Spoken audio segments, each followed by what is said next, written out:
Habis sudah Bu. Saya nggak tahu, bukan cengeng. Dan itu ngalir, kenapa Tuhan? Ternyata Tuhan lagi hancurkan hati yang keras. Oke? Sejak hari itu saya dibebaskan. Hari demi hari Tuhan sempurnakan, saya dibebaskan dari pikiran masa lalu. Nah coba ibu-ibu bapak pikirkan sebentar. Apakah masih ada masa lalu yang mendriven hidup kita hari ini? Jangan bapak ibu pikir itu hanya hal-hal yang negatif. Ada juga hal-hal yang kelihatannya baik, tapi itu juga gak benar. Contoh, ya, suka menyenangkan orang lain. Supaya apa? Karena ada akarnya. Karena mungkin dia pernah ditolak. Jadi setiap kali berhubungan dengan orang lain, dia berusaha agar orang itu senang dengan dia. Itu pun salah. Tidak punya prinsip. Itu kompromi namanya. Kalau kita hidup dikuasai pikiran masa lalu yang salah, ini kurang kata-katanya, maka hidup kita akan kompromi, bahkan penuh keraguan, tidak percaya. Seperti orang di tadi, nggak percaya. Ya, saya tahu sih Pak, Yesus dahsyat. Tahu dia, percaya nggak? Ya saya tahu Pak. Lo percaya nggak? Bu, Pak, 5 roti 2 ikan jadi banyak makan. Tahu Pak, saya udah baca. Percaya nggak? Ya tahu Pak. Susah untuk percaya, ragu-ragu. Apalagi di tengah-tengah kondisi di mana ada kehidupannya dipertaruhkan antara untung dan rugi. Wah, saya mau bilang pasti gampang sekali kompromi. Ya nggak apa-apa lah Pak, bawang putih. Mana lebih jahat, bawang putih atau bawang hitam? Ayo Pak Bu, mana lebih jahat? Sebelah sini. Mana lebih jahat, bawang putih atau bawang hitam? Loh, kok nggak jawab? Apakah ada orang di sini? Pak, setuju hitam atau putih Pak? Sini, hitam atau putih lebih jahat? Jahat semuanya, namanya bohong kok ya. Bapak bohong itu adalah iblis. Kompromi hidupnya, ragu-ragu, tidak pernah yakin, tidak pernah punya percaya diri ya. Akibatnya apa? Hidupnya itu tanpa visi dan prinsip kebenaran. Gampang sekali ikut suasana dunia ya. Hati-hati. Kalau engkau menemukan dirimu ada sebagian dalam hidupmu polanya seperti ini, hati-hati. Mulai bertobat, minta Tuhan lepaskan. Amin. Inilah yang membuat orang Kristen seringkali hari ini on sama Tuhan, semangat sama Tuhan. The next day dia off, malas, tidak bergairah.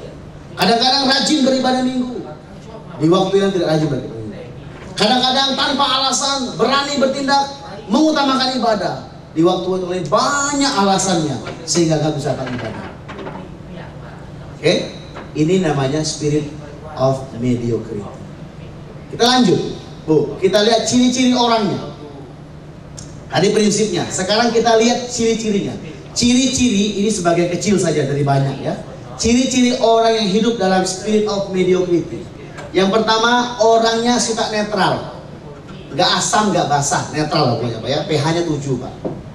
Oke, tergantung mana yang menguntungkan. Ya pokoknya gua lihat dulu nih. Kalau banyak kesini ya gua kesini, banyak kesitu. Nggak punya prinsip, suka netral orangnya. Pak ikut nggak Pak? Ya, yang lain gimana Pak? Bapak ikut nggak?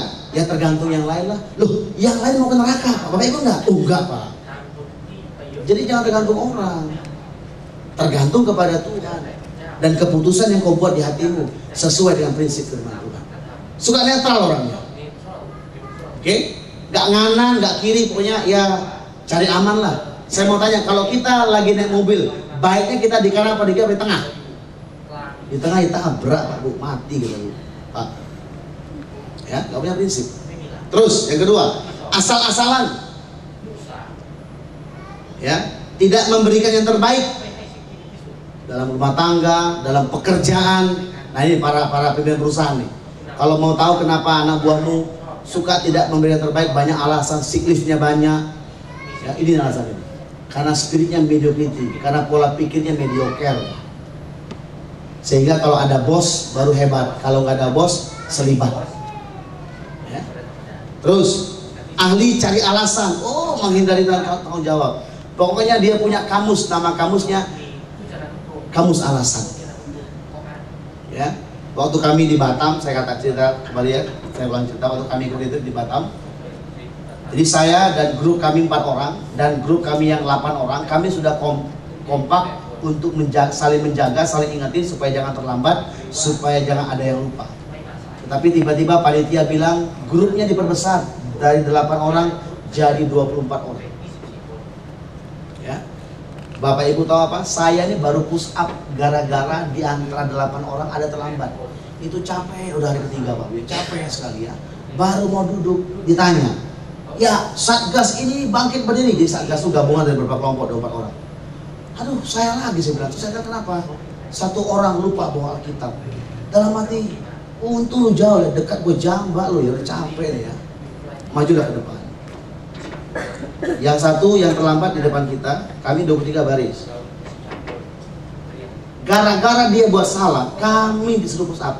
Kira-kira kurang ajar nggak panitia sama orang yang terlambat yang nggak bawa kita? Wah, itu udah, pokoknya saya tengok ya, itu mata kawan-kawan itu sudah mencolong mau marah ya. Saya tengok ini kok dari anak domba jadi singa dari Yehuda semua mukanya gitu ya, mau marah. Sebelum di push up tanya, kenapa saya hukum? Teman saya terlambat, kenapa saya hukum? Teman saya lupa, kenapa saya hukum? Jadi kami masih begini. Tiba-tiba waktu saya dengar, saya tiba, Tuhan salah Tuhan ya. Langsung saya ditanya saya, kenapa kamu dihukum? Kenapa Bapak dihukum? Maaf komandan, kami salah, mementingkan diri sendiri, tidak mengingatkan teman kami untuk bawa kita. Bagus. Saya mau tanya, yang salah saya, siapa yang satu orang itu? Jadi kita nggak cari alasan, Pak. Di retreat itu kami diajarkan untuk tidak cari alasan. Ada berapa banyak kita cari alasan? Tiba-tiba waktu duduk, lagi saya berdoa, Tuhan bilang, kamu jangan cari alasan kalau di Bangkok. Jangan alasan A, B, C, D. No, Tuhan bilang, karena kamu cari alasan yang menderita banyak. Saya minta ampun di hadapan Tuhan. Demikian juga kita kepala rumah tangga, jangan banyak cari alasan. Pak, bangunlah sebadan keluarga, doain, aduh, gak ada waktu Pak, kerjaan. Jangan sampai kerjaan Tuhan cabut. Ya. Jangan suka cari alasan. Spirit of mediocre, dia suka cari-cari alasan. Kenapa cari alasan? Sebab dia menghindar dari tanggung jawab. Quit from the responsibility. Itu salah. Kalau di pengadilan itu bisa tembak mati hukumnya.